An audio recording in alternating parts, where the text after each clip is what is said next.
I wish the best for Rachel Zegler in her singing career, but please stop acting. Now it looks like the damage control is continuing. It's almost like someone finally gave Rachel Zegler a script to use. She had a beautiful moment in a reaction, but that's the only good moment she had, in my opinion. This isn't complete 180 damage control. I don't know what is. Funny thing is, my favorite scene of hers in this movie, she wasn't talking. Is that ironic? Has told this woman exactly what to say. The problem is, this is too little too late. She thought it would be her triumphant returner, glamorous comeback, draped in legacy and ovation. But Rachel Zegler's Evita premiere turned chaotic within minutes.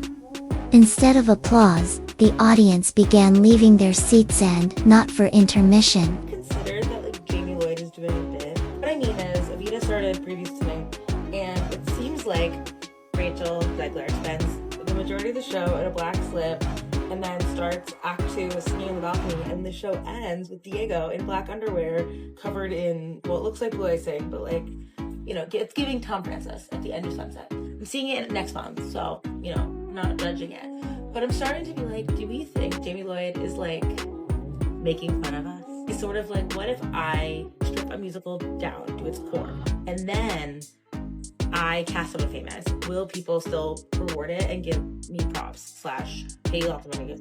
I'm doing wrong. I love Sunset. I think Sunset is brilliant. Some demanded refunds. Others called it a bait and switch. Then Sir Ian McKellen chimed in, branding the production ludicrous. It wasn't just a flop, became a viral cautionary tale, with critics calling it one of the most disconnected performances ever seen on the West End. Famous millionaire in her early 20s, she's completely out of control and out of touch with how things actually are. I can't be the only one that thinks it's very odd that she's going to get paid hundreds of thousands, if not millions of dollars, to play make-believe and then also demand for money to come to her years after the fact. At the heart of the backlash, a so-called woke reimagining, a £250 live stream, and a balcony stunt that critics say had more to do with Zegler's personal branding than Eva Perón's legacy. And that was just the beginning. Rachel Zegler definitely didn't get the most love in movie theaters this year, where Snow White movie cost Disney $250 million, so she decided to pivot her career back to doing theater, but now she's getting paid for that as well. And now Rachel Zegler is living in London doing the play Evita, where she is playing the lead, and there's been a lot of iconic actresses to have that part before, like Elaine Page and Madonna. The play Evita, probably the most famous song is Don't Cry for Me Argentina, which was performed by Madonna in the 1996 movie that actually got her a Golden Globe win. So now Rachel Zegler's performing it, and she is doing an amazing job, but a lot of people don't like how her and the play decided to organize this. But they've organized it so instead of Rachel Zegler singing inside the theater for the people who paid money for the ticket, she actually goes outside and sings on the balcony where people who didn't pay anything, and they've actually gotten crowds of over 600 people. But the problem is the people actually in the theater are really pissed off about it, because tickets are going for as high as $500, but they're actually just watching a live stream of Rachel Zegler singing for a bunch of people who didn't pay anything. To be fair, this wasn't entirely Rachel Zegler's decision, but she did support the idea saying it makes the play for everyone. Well, except for actually the people who paid money to see it, which is kind of a problem. But with that, I'm Charles Brown. Please subscribe to learn something. Even before a curtain up, controversy was in the air. Attendees at London's Palladium were met with a sign warning of loud music, haze, strobes, and themes of a political nature. For many, it felt less like a heads-up and more like a red flag.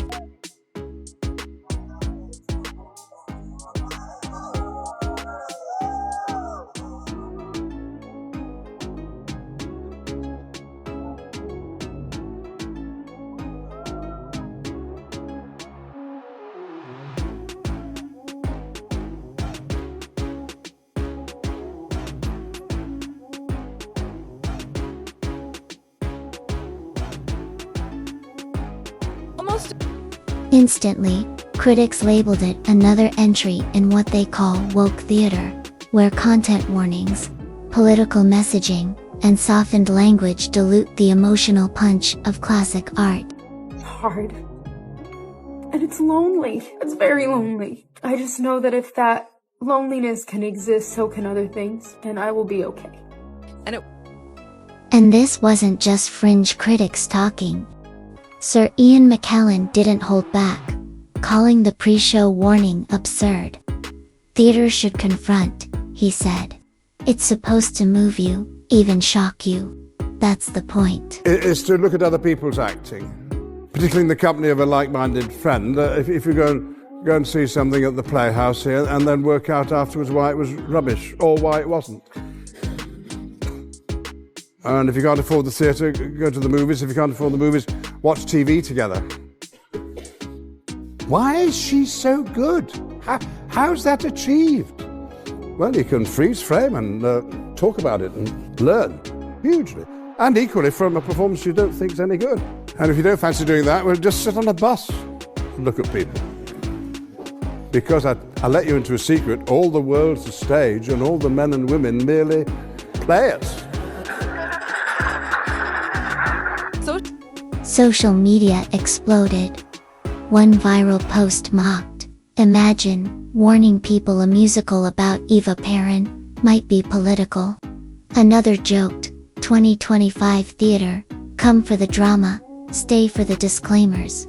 But not everyone was laughing. Someone who works in marketing, there's nothing I love more than like a good gimmick or something that gets you hooked or excited for a Broadway production, and it's exactly what The Walk did for Sunset Boulevard for me, even more so than just the star power that the show had, and obviously the legendary Andrew Lloyd Webber music that was coming along with it. It's exactly what the balcony scene is doing for me for Evita right now, which duh. I mean, if you want to call it Sunset 2.0, good, because I am a Sunset fan. I've seen it 4 times, going on 5. I'd see it many more if I could. And I love Rachel Zegler. I got to see her in Romeo and Juliet earlier this year. And so me and that same friend that I saw Romeo and Juliet with, you know, we were originally going to go to Spain this summer, but guess what? Spain's going to be there forever. But you know what's not going to be there forever? Evita on the West End. That's only there for 12 weeks. So we'll see you in London in August, everyone.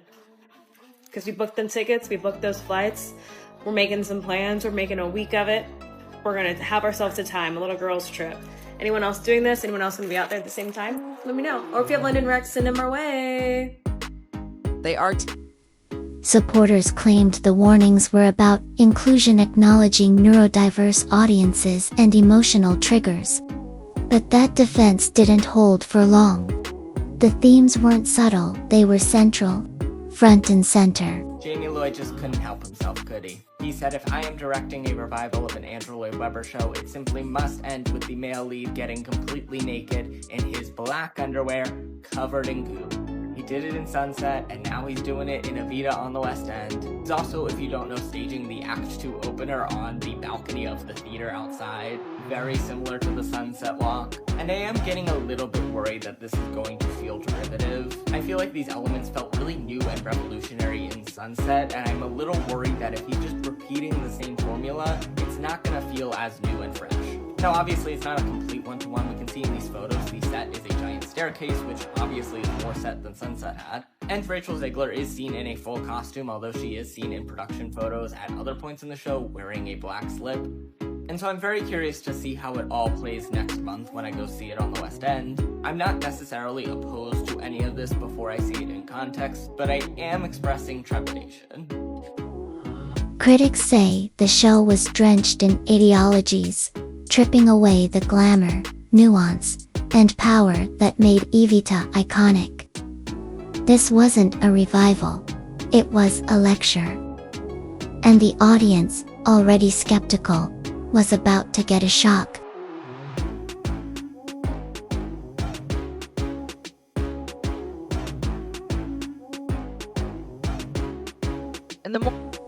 Midway through the show came the twist.